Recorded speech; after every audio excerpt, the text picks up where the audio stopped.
Friends to विटोर classes. So हम एक और वीडियो आपके लिए लेके आए जो कि 1 जनवरी 2024 का करंट अफेयर है। चलिए इसे हम लोग देखते हैं।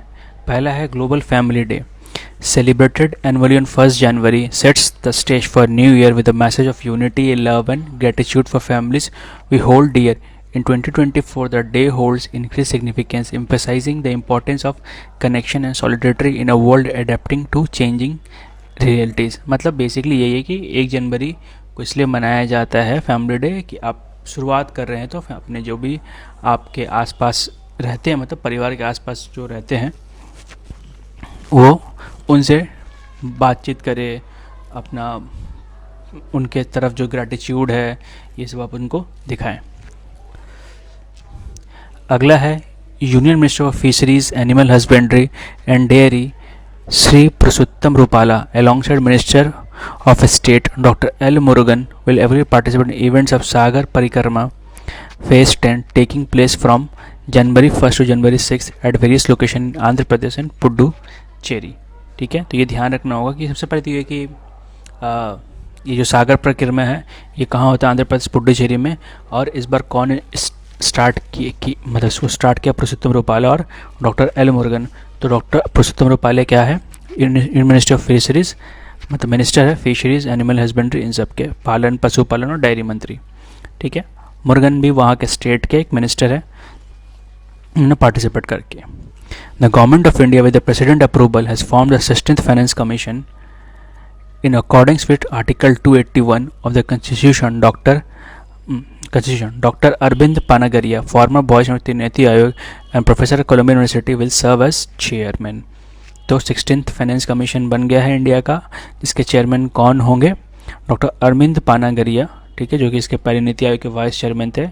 ठीक है, अगला है Indian Space Research Organisation ISRO has successfully launch the X-ray polarimeter satellite XPoSat aboard the polar satellite launch vehicle PSLV C58। तो यही है कि इसरो ने अभी एक्सपोसेट को लॉन्च किया है, किसके द्वारा, किस लॉन्च व्हीकल के हिसाब से, किस लॉन्च व्हीकल की मदद से, PSLV C58।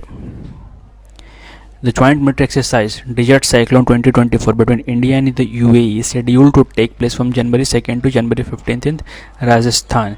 तो joint military Desert Cyclone India किसके साथ हो रहा है, इंडिया और यूएई के बीच में होता है। इस बार कहाँ हो रहा है, राजस्थान में, और ये 2 जनवरी से लेकर 15 जनवरी के बीच में होगा। The joint drills aim to enhance the interoperability by sharing and learning best practices in urban operations.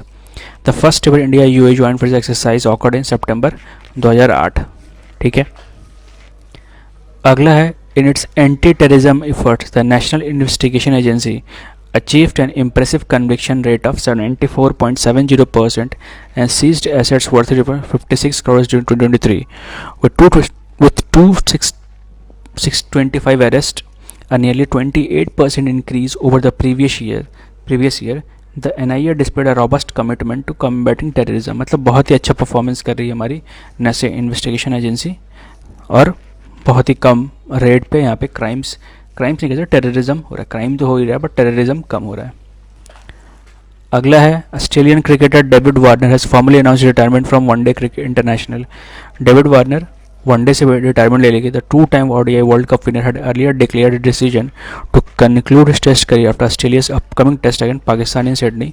तो पाकिस्तान के साथ सिडनी से ऑस्ट्रेलिया में, याद रखिएगा, मैच, और उसका रिटायर ले लेंगे। और अभी उन्होंने अपने वनडे से रिटायरमेंट का अनाउंसमेंट कर दिया। T20 से नहीं बताया, बट वनडे से शायद T20 वर्ल्ड कप हो उसके बाद हो जाए, बट IPL खेलते रहेंगे इंटरव्यू के हिसाब से। Young Indian squash player Anahat Singh delivered a commanding performance securing the girls under 19 title at the 2023 Scottish junior open squash held in Edinburgh. तो जो हमारी प्लेयर है अनंत सिंह, जो स्क्वाश खेलती है, वो under 19 title 2023 Scottish junior open squash जो एडिनबर्ग में हुआ था, एडिनबर्ग कहाँ है, स्कॉटलैंड में, उन्होंने विक्ट्री कर ली। और हराया किनको था, वहाँ की लोकल फेवरेट थी रॉबिन मैकएल्पाइन को। तो ये बहुत बड़ा अचीवमेंट है। अगला, despite the insurance regulatory and development authority of India's, मतलब IRDAI का फुल फॉर्म ये है, target of achieving insurance for all by 2047 life insurance penetration experience marginal decrease to 3%। मतलब परसेंटेज से गिरा है उसका लाइफ इंश्योरेंस, जितना होना चाहिए था उससे थोड़ा गिर गया है, बट ये कोशिश में है कि 2047 तक इंडिया में सबके पास इंश्योरेंस हो।